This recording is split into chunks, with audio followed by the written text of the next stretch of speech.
She had built an empire on the belief that sentimentality was a liability. Sarah Whitmore, 36 years old, and the chief executive officer of Whitmore Industries, had spent the better part of her adult life proving that cold precision was not a flaw, but a gift, a competitive advantage, wrapped in tailored suits, and an unwillingness to apologize for her own ambition. The company her grandfather had founded in a single warehouse on the outskirts of Columbus had grown, under her leadership, into a diversified logistics and manufacturing conglomerate with operations in 11 states and revenues that made competitors lose sleep. And Sarah had done it by never once confusing what she wanted with what she felt. She was not unfeeling. She was simply efficient. Every meeting had a purpose. Every conversation had an endpoint. Every relationship, professional or otherwise, was subject to the same ruthless cost-benefit analysis she applied to quarterly earnings. The people who worked for her understood this. They admired it, in the quiet, slightly fearful way that people admire a thunderstorm from a safe distance. Grateful for the electricity in the air but hoping they were not the tallest object in the field. She worked 14 hours on her lightest days. She ate lunch at her desk more often than she ate it seated. She had no patience for ceremony, no appetite for the soft rituals of office culture, the birthday cakes in the break room, the holiday gift exchanges, the bouquets of congratulatory flowers that arrived from business partners, trying to curry favor with gestures she found transparent and slightly insulting. What she valued was time. What she protected, above everything else, was clarity. And on the morning that changed everything, she had believed, as she always believed, that she had both. Ethan Carter was 38 years old and had learned to move through the world without making too much noise. It was not a skill he had chosen so much as one that had been handed to him by circumstance, refined over years of learning to carry heavy things quietly. He drove a truck with a dent in the rear bumper that he kept meaning to fix and never got around to, and he arrived at the flower shop on Meridian Avenue by 6 in the morning because the cooler needed restocking before the first orders went out, and nobody else was going to do it if he didn't. He had worked for Bloom and Grace Florals for a little over 2 years, not because he had any particular passion for flowers, though he had come to appreciate the strange dignity of things that were beautiful and brief, but because the hours were structured, the owner was fair, and the job left him home by 4 in the afternoon, which meant he could be there when his daughter, Maya, got off the school bus. Maya was 9. She had her mother's laugh, a fact that still caught Ethan off guard sometimes. A small ambush of grief that arrived without warning, in the middle of ordinary moments. His wife, Diane, had died 4 years ago. Pancreatic cancer, which had announced itself late and moved fast, the way that particular cruelty always did. He had taken every piece of that and packed it down somewhere deep. Not because he was trying to forget, but because Maya needed a father who was present. And present meant functional, and functional meant getting up every morning and doing the work in front of him, without using his own suffering as a reason to stop. He was not bitter about the life he was living. He had been through enough to understand that bitterness was a second loss you inflicted on yourself. He drove his route, delivered his arrangements, and on the evenings he wasn't with Maya, he took on a few hours of inventory work at a warehouse 2 miles from their apartment. He had managed distribution operations before, had once overseen a team of 30 people and a fleet of 12 vehicles for a mid-size manufacturing firm, but that was before Diane got sick, before he had stepped back from everything to be with her, and the industry had shifted in the time he was gone, filled itself back in without leaving a space for him. He was patient about it. He trusted that patience was not the same as passivity, and on the morning, he loaded his truck with the order for Whitmore Industries. He had no particular reason to believe the day would be anything other than what it looked like. A delivery, a signature, and the drive back across town before the next stop on his list. The order had come in the day before. A standing arrangement of white lilies and pale blue hydrangeas, ordered by someone in the corporate gifting department and addressed by name to Miss Sarah Whitmore, with a card enclosed. Ethan did not read the cards. That was not his business. He confirmed the address, loaded the arrangement into the temperature-controlled section of the truck, and drove across the river to the glass and steel tower that housed the corporate offices of Whitmore Industries. The lobby was all marble and recessed lighting, the kind of space designed to communicate, before anyone had said a single word. that the people who worked here understood the weight of their own importance. He gave his name at the front desk.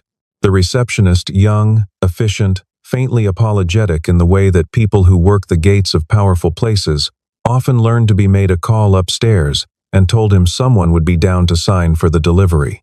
He stood with the arrangement in his hands and waited. Sarah was in the middle of a debrief when her assistant knocked and relayed the message about the flower delivery. She was already irritated. The morning had included a call with a regional distributor who was 2 weeks behind on a corrective action plan, a budget revision that had arrived with an arithmetic error significant enough to have required a second meeting, and a board member who had sent 3 emails between 7 and 9 in the morning, each one slightly more anxious than the last, about a story a financial news outlet had published about their sector. She did not need flowers. She did not, in particular, need whatever performance of goodwill this arrangement was intended to communicate.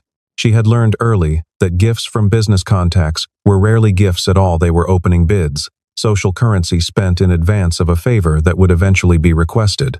She went down herself because she wanted to be clear about it in person, and she was always clear in person.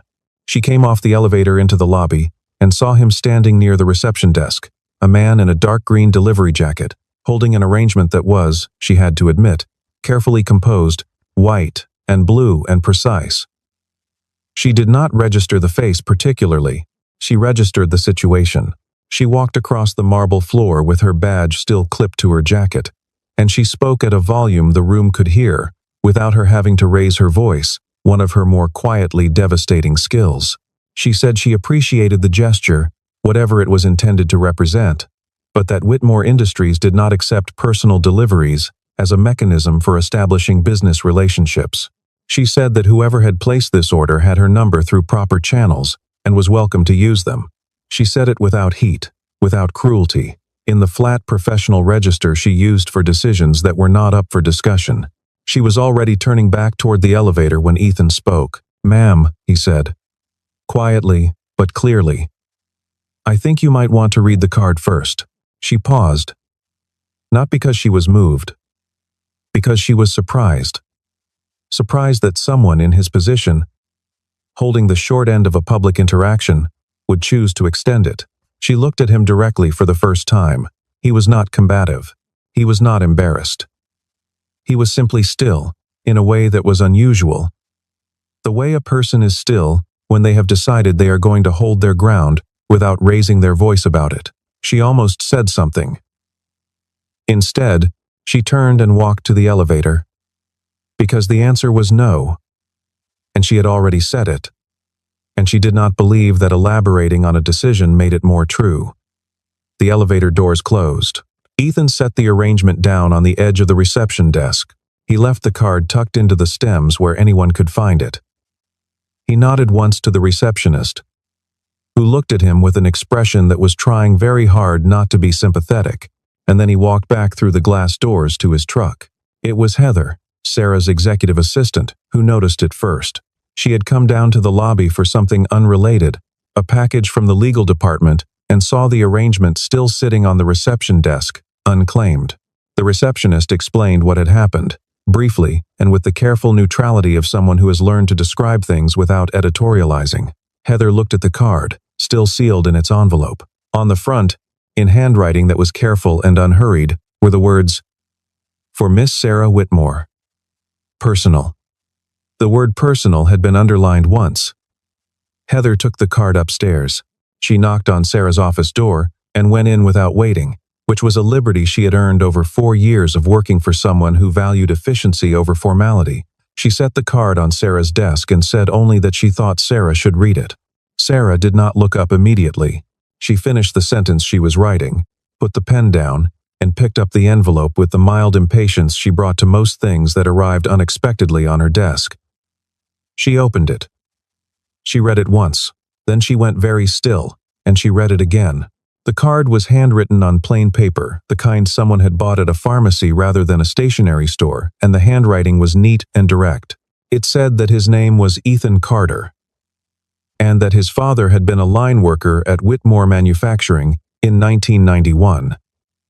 The year of the facility fire on the south end of the plant. It said that he was not writing to ask for anything. He had simply found out recently, through old family papers he had gone through after his mother passed, that his father had received a letter from the Whitmore family, many years ago, a letter that had apparently never been sent, or had been sent and lost, or had gone somewhere the family never tracked. He had come across a copy of it while sorting through her belongings. The letter had mentioned Sarah by name. She would have been a child then. It said that his father, Robert Carter, had thought of her often, hoped she was well, and had considered it the greatest honor of his life to have been in the right place when it mattered. Ethan had thought she might want to know that story. That was all. He had not come looking for anything. He had just thought she should know. Sarah put the card down on her desk. She picked it up again and read it a third time. She was aware of Heather still standing in the room but found she could not address that immediately. She was somewhere else entirely. She was 12 years old, standing in a hospital corridor that smelled like floor wax and recycled air. And her mother was on the phone at the far end of the hallway, and the doctor was explaining something in the flat, careful language doctors use when they are telling you that the outcome was better than it could have been. Her father had been at the plant that morning for a site inspection. He rarely went down to the floor. That particular day he had, because the plant manager was out sick, and someone from corporate had to be present for a safety review. The fire had started in a materials storage room. The official report said it had moved quickly. It said that 3 workers had been injured, that 1 had not survived, and that one of the injured parties, a visiting executive, had been assisted from the building by a line worker, who had then gone back into the smoke to help 2 others before the fire suppression system had finally engaged. Sarah had been 12, and the words in the report had been long and official, and what she had understood at the time was that her father had come home, and that someone had not, and that there was grief in that equation she had not fully known how to hold.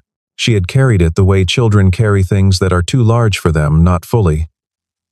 Not with understanding, but with a kind of dull, reverent weight. Knowing something was important, without quite knowing why. She had not known, until now, that the man who helped her father out of that building had a son named Ethan. She had not known that he had been 34 years old when he died, or that he had left behind a wife and a 7-year-old boy. She had not known, because she had been 12, and then 13, and then 14, and the years had moved the way years do, filling in the spaces with new things, until the old things were not forgotten but overlaid, like photographs stored beneath other photographs. She told Heather to pull the original incident records from 1991. She told her to check the Whitmore family archive for any correspondence related to the fire. She said it quietly and quickly, in the voice she used when she was managing something she had not yet fully processed. And Heather understood that this was not the moment to ask questions. By early afternoon, Heather had located a manila folder in the estate archive, cataloged and labeled, and filed away so neatly that its contents had remained unexamined for more than 2 decades. It contained the official incident report, a copy of a workers' compensation filing, 3 newspaper clippings, a handwritten thank you note from Sarah's father on Whitmore Company letterhead, and at the very back, still sealed in its original envelope, a letter that had never been sent. Sarah sat alone in her office and opened it. The paper inside had once been white and had yellowed at the edges over time. The handwriting was looser, more emphatic than Ethan's, as though the person writing had been working quickly or under considerable feeling. It was dated 6 months after the accident. Her father had written that he was aware words were insufficient. He had written that he had thought of Robert Carter's family often and had failed, in his grief and his guilt about that grief, to do the thing he should have done sooner. He had written that if his family ever crossed paths with Robert's son, and he had written the name Ethan, which meant he had known it, he hoped they would know that the Whitmore name carried with it a debt that could not be repaid, but would be honored. He had written that Robert Carter had not acted out of obligation. He had acted out of character, because his character was the kind that most people only encountered in the accounts of disasters. After the fact, when it was too late to say thank you, the letter had never been sent. Whether this was because her father had revised it and intended to write a cleaner version, or because he had been afraid of what it meant to send it and had filed it away instead, Sarah did not know. She would never know. Her father had passed away 8 years ago, and some questions were not answerable by living people. What she did know was that she had stood in her own lobby that morning and sent away the son of that man. She had done it in front of her employees, with the confident authority of someone who believed she was setting a professional boundary, and she had not even looked at his face long enough to notice that he had not flinched. She had not read the card. She had not asked. She had acted on her own assumptions, because acting on her own assumptions was something she had always been very good at, and this was the first time in a very long time that her own competence had made her feel ashamed. She told Heather to fuck, and K to wigga, and K, rider hada, and kiss. It took 20 minutes. The order was routed through Bloom and Grace Florals on Meridian Avenue. She closed the folder. She picked up her coat from the hook behind the door, the one she usually only touched at the end of the day, and she stood for a moment in the middle of her office looking at nothing in particular, doing the kind of internal accounting that does not show on a person's face but costs something real regardless. She had been wrong about a thing that mattered. And being wrong about things that mattered was not new to her. She had been wrong before. She had been wrong loudly. She had been wrong in print. She had been wrong in ways that had moved markets by fractions. But this was a different category of wrong, and she knew it. This was not a miscalculation. This was a failure to ask. She told Heather she would be back in 2 hours, and that Annie just told Narcus, her COO. Heather, to her considerable credit, simply said, "Of course." Sarah walked down to the parking structure, got into her car, and for the first time in longer than she could clearly remember, she drove somewhere because she had to, rather than because her calendar told her to. Ethan was in the back cooler reorganizing a delivery of garden roses that had come in slightly compressed when he heard the front door open. He heard Jenny, the shop assistant, say something in a voice that suggested she was not sure how to handle what had just walked in. He came out from behind the curtain and saw Sarah Whitmore standing in the middle of the shop, wearing the same jacket she had worn that morning, holding the card he had written in her right hand. The shop was small and smelled enormously of cool stems and cut greenery. And she looked exactly as out of place as she was, but she also looked. And this was the part he had not expected, like someone who had not slept well in several hours, which was interesting given that it was barely past noon. She did not preface what she said with corporate language or explanatory preamble. She said, "I read the card." She said it plainly, and then she said, "I owe you an apology. I made a decision this morning without enough information. And I did it in a way that was public, and that wasn't fair to you." She paused. Then she said, "I also think I owe you something more than that, once I figure out what it is. Can we talk?" Ethan looked at her for a long moment. There was no performance in what she had just said. He had seen enough of the world to recognize the difference between an apology that was calculated and one that had cost something, and what this one had cost her was legible in the way she was holding her shoulders. He said, "All right." He told Jenny he would be back, and they sat in the small consultation area near the front window, the one with mismatched chairs the owner had bought at an estate sale, and Sarah told him what she had found in the archive. She told him about the letter. She told him about the things she had remembered, the details from the report she had not fully understood as a child, and that had clarified over the course of the afternoon into something she could now name.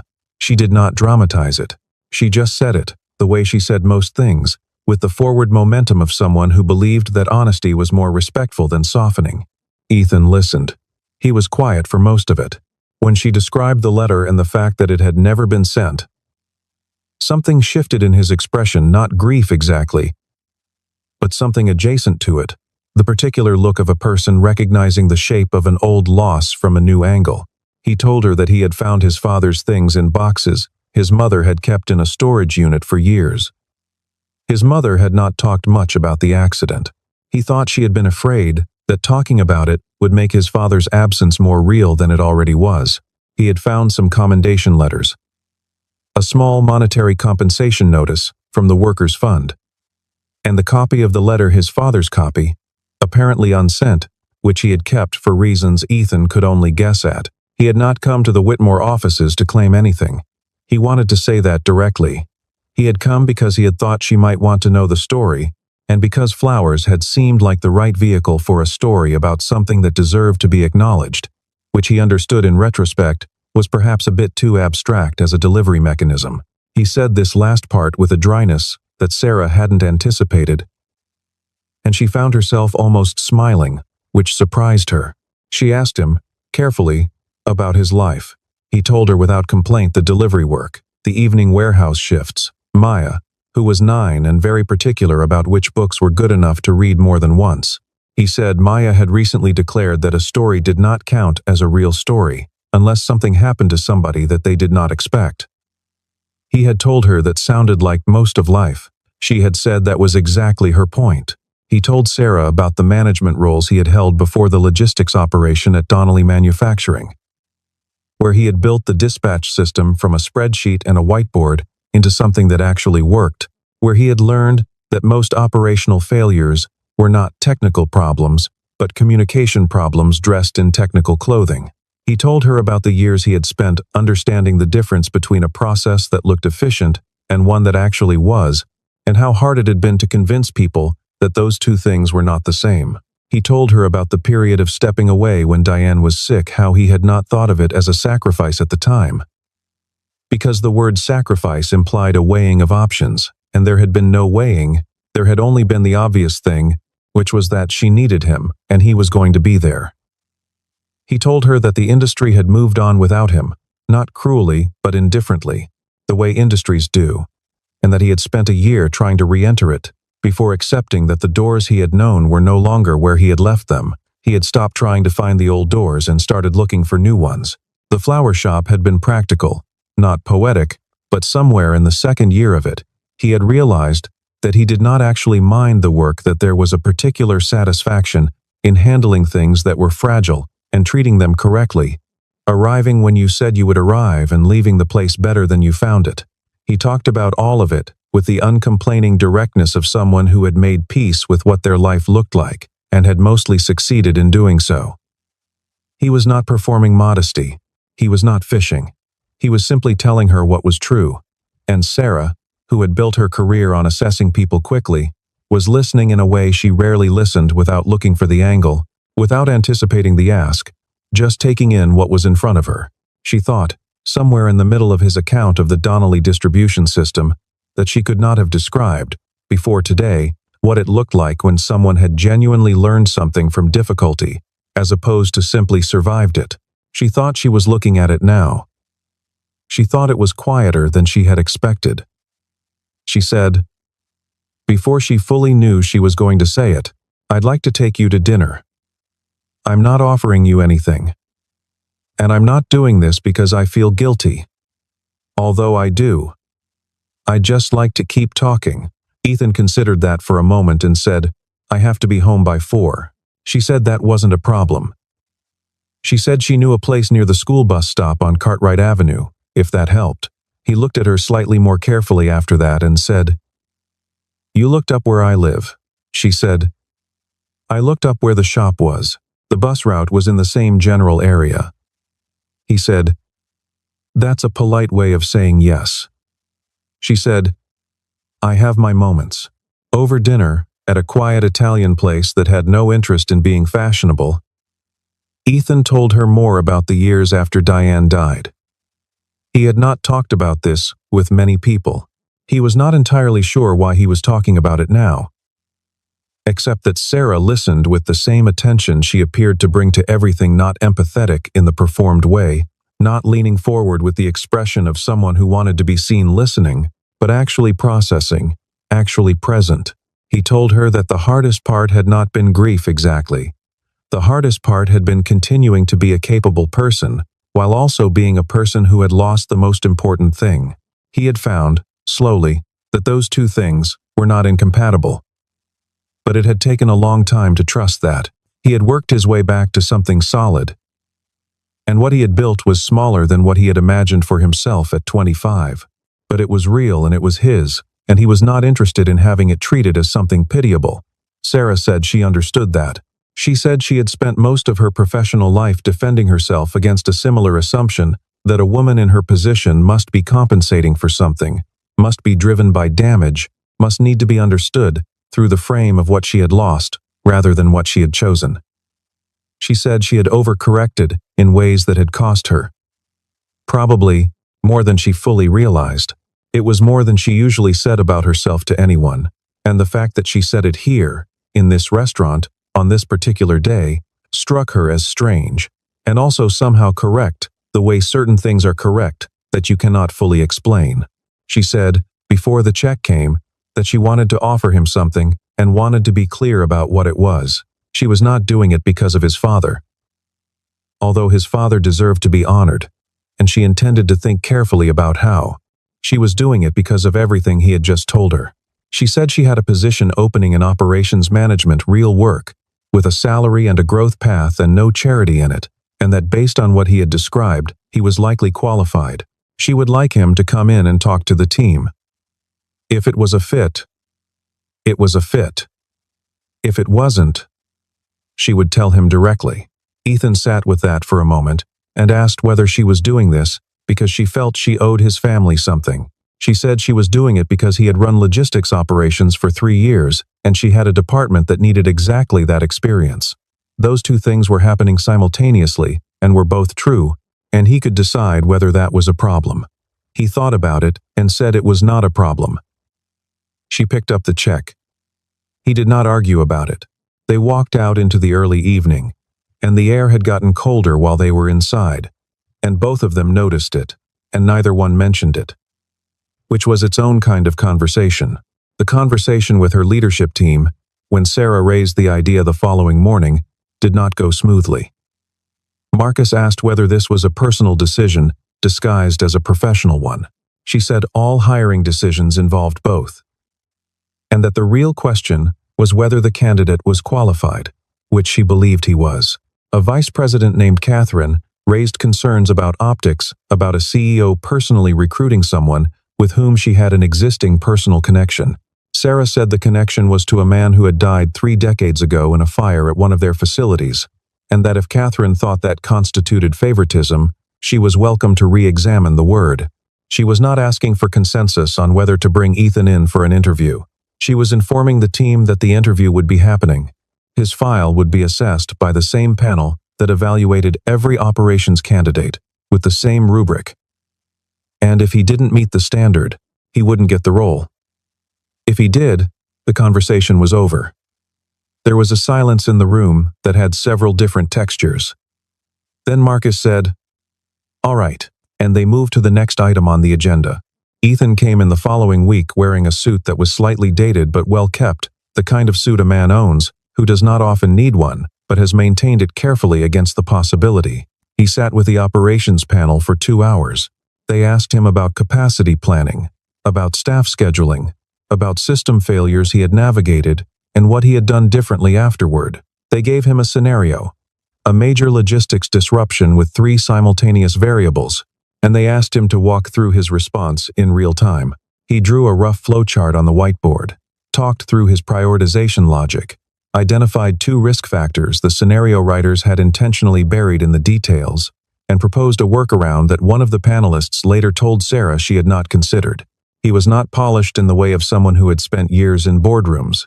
He was precise in the way of someone who had spent years doing the actual work, and the distinction was visible to everyone in that room who knew how to look for it.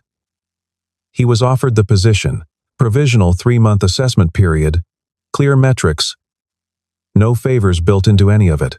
He called Maya from the parking lot before he drove home. He told her he had gotten a new job. She asked if it paid more. He said yes. She asked if he would be home for dinner more. He said probably not right away, but eventually yes. She said that was acceptable. He sat in the parking lot for a few minutes after hanging up, in the quiet of the car, and let himself feel what that felt like before he turned the key.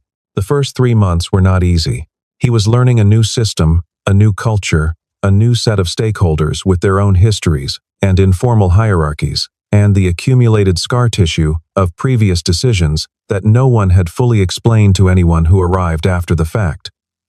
He made mistakes. He misread a reporting structure in his second week that caused a meeting to go sideways before he understood why. He approved a scheduling change in week 4 that technically fell within his authority, but that he had not run past the right person first, and the right person had let him know about it in a way that was professional and direct, and had cost him an evening of recalibrating his understanding of how things worked here. He did not resent any of it. He asked more questions than some people found comfortable, which was also something he had been told before, at other jobs, and had decided was a feature rather than a flaw. Because the questions were how you learned where the actual edges were, as opposed to where people assumed they were. He was first to arrive, and frequently last to leave. He did not complain about the learning curve. Not because he was pretending it was not there, but because he had decided years ago that acknowledging a difficulty and dwelling in it were different activities, and only one of them was useful. By the end of the second month, his direct reports had stopped testing him in the small ways that new managers are always tested: the late deliveries of information, the slightly ambiguous questions designed to see how he handled uncertainty, the early departures that were about measuring whether he was watching and had started bringing him their real problems, which was the signal he had been waiting for. He did not celebrate it. He just kept working. The crisis arrived in month 3, in the form of a failed system integration. Whitmore had recently acquired a regional shipping partner, and the two companies' inventory management platforms had been imperfectly merged, a fact flagged as a medium-risk item in the integration report, assigned to a working group, and then administratively deferred, while higher priority items were addressed. The people who had deferred it were not negligent. They were busy in the way that everyone in a growing organization is busy, managing the urgent at the cost of the important. And the important had waited patiently until it could not wait any longer. When the failure point finally opened, it affected 3 distribution hubs simultaneously. Orders began routing incorrectly. Delivery timelines collapsed. Customer service fielded a volume of calls that overwhelmed the queue within the first 2 hours. A shipment of time-sensitive medical equipment for a hospital network arrived at the wrong facility, which triggered a contract clause and activated a penalty fee that would cost the company several $100,000 if it wasn't resolved within 48 hours. The operations leadership gathered in a room with a wall of screens and too many voices talking over each other, and not enough clear answers. Nobody was behaving badly. The problem was that no one in that room had been through exactly this before, no one except one man standing near the back, who had arrived late because he had been finishing a call with one of the affected hub managers and had stayed on the line long enough to understand the full shape of what they were dealing with. Ethan was not the most senior person in that room. He was also the only one who had personally navigated a nearly identical failure at his previous company, because his previous company had also made a hasty acquisition and had also failed to fully pressure test the resulting integration, and he had been the person standing in that particular kind of room 4 years ago. With the same feeling of controlled urgency he was feeling now, he asked for 5 minutes of quiet. He got 3. He wrote a containment sequence on the whiteboard, not a solution to the underlying integration flaw, which would take weeks, but a manual routing workaround that would get the right shipments moving in the right direction, while the technical team addressed the source problem. He identified which hub needed to be rerouted first based on the penalty timeline, which hub could absorb a 6-hour delay without consequences, and which shipments needed to be physically intercepted and redirected by drivers already in the field. He assigned tasks. He set a communication cadence. He stayed on the phone for the next 17 hours, coordinating across 3 time zones, calling in 2 favors from contacts he had maintained from his previous work, and eating a vending machine sandwich at some point around midnight that he barely registered consuming. By 6 in the morning, the medical equipment was at the right hospital. By noon, the manual routing system had stabilized all 3 hubs. By the close of business, the penalty clause had been withdrawn. He went home and slept for 11 hours, and Maya made him toast in the morning, which she burned slightly and was entirely unapologetic about. The board heard the account from Marcus, who presented it accurately and without editorial inflation.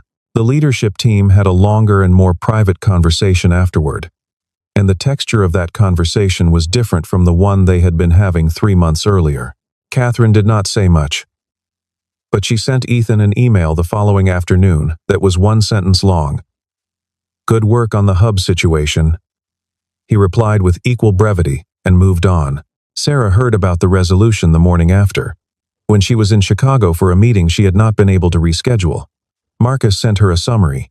She read it on her phone between sessions, put the phone in her bag, and sat for a moment looking at the ceiling of a hotel conference room, feeling something that was neither pride exactly nor vindication exactly, but something adjacent to both a quiet, deep satisfaction that she had learned, over years, to trust when it arrived, even knowing it would not stay long before the next thing required her attention.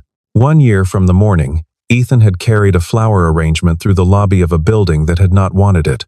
Whitmore Industries held its annual recognition dinner in the main atrium of the headquarters. The event had grown more genuine in recent years, partly because Sarah had stopped believing that manufactured moments of collective pride were a waste of time. She had learned this slowly, the way she learned most things that required her to revise a long-standing assumption by watching long enough to see what happened when she got it wrong, and then watching a little longer to understand why. The atrium had been arranged with round tables and warm lighting and the kind of floral centerpieces that meant someone had thought carefully about what the evening was supposed to feel like. There were almost 300 employees in the room. Some of them had been with the company for longer than Sarah had been its CEO.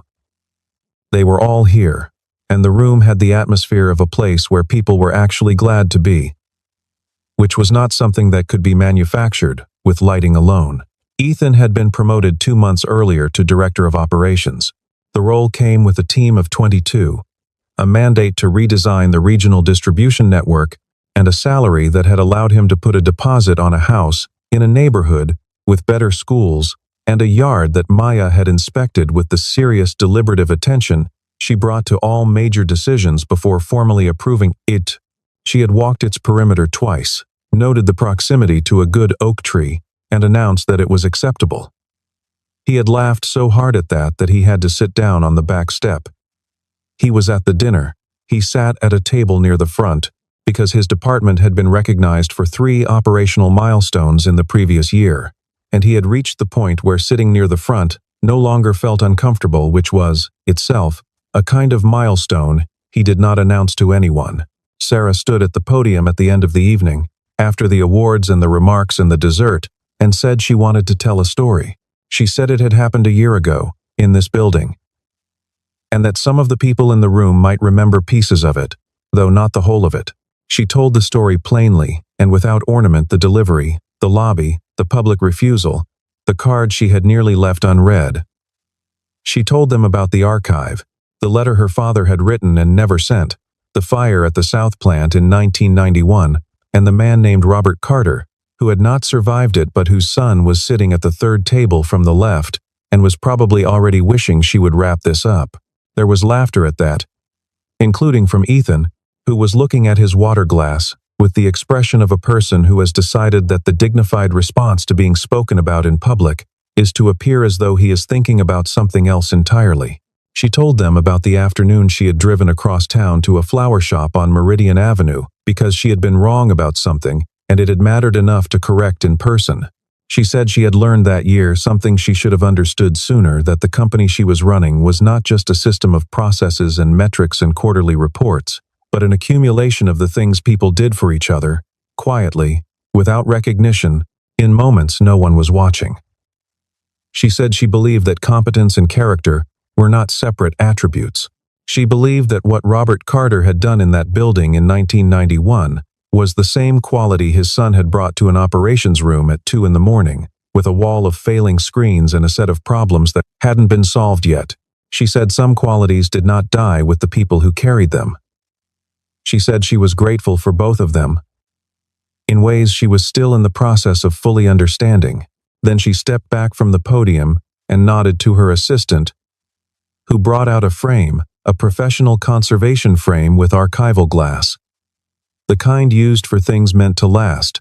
Inside it was the original letter, the one her father had written and never sent, restored and mounted on acid-free backing, with a small notation at the bottom, indicating its date and provenance.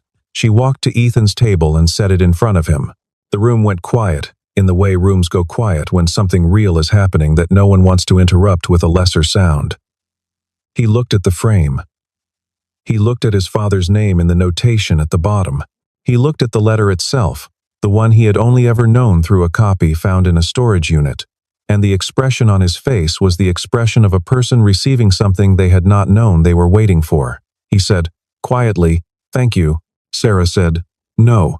Then she corrected herself and said, "We're even," which made him look at her in a way that suggested he would argue the point later, when they were not in a room full of people, and she accepted that as a reasonable arrangement. The flowers on the stage, arranged in tall centerpiece vases that lined the edge of the platform, were white lilies and pale blue hydrangeas. He noticed this immediately. She had known he would. Some things are not reducible to a single choice or a single moment. Some things are braided through time, a decision made in fear, a letter sealed and set aside, a debt that accumulated interest across decades without anyone consciously keeping the account. Robert Carter had walked back into a burning building, not because he had calculated the cost and found it acceptable, but because it had not occurred to him to do otherwise, because the person in front of him had needed help, and he was a man who helped. That instinct did not die with him. It was not something that could be catalogued and filed and forgotten in a drawer. It persisted in the son who had grown up knowing, without being explicitly told, that the way you moved through the world was the only currency that compounded without diminishing. Ethan had not inherited his father's story as a burden or a benchmark. He had inherited it as a kind of orientation, a compass set long before he was old enough to hold it, pointing in the direction of the obvious thing, which was that you showed up, you did the work, you helped the person in front of you, and you did not wait for someone to tell you that your effort was worth something before you gave it.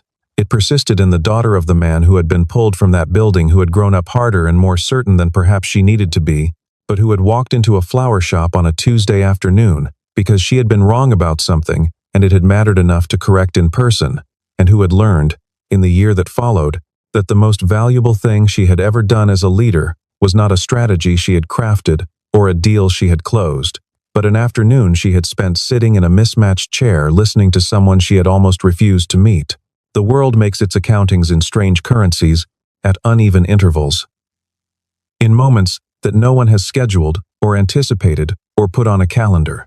What had begun as a refusal in a marble lobby, public, efficient, final in the way that all of Sarah Whitmore's decisions were supposed to be final, had become, through the small and stubborn insistence of a card left in a bouquet of flowers that nobody wanted, the beginning of something that neither of them had had the language for a year ago. A debt acknowledged, a person seen, a life not rescued, but recognized, redirected not by charity, but by the simple, difficult, repeatable act of looking at what was already there and deciding it deserved a better stage to stand on. One act of courage does not remain in the moment it was born in. It moves forward, quiet as water, patient as anything that has learned to wait, finding its way through the years and the distances and the accumulated small failures of human attention, arriving, eventually, exactly where it was always going, and asking nothing of the journey except that it be allowed to continue.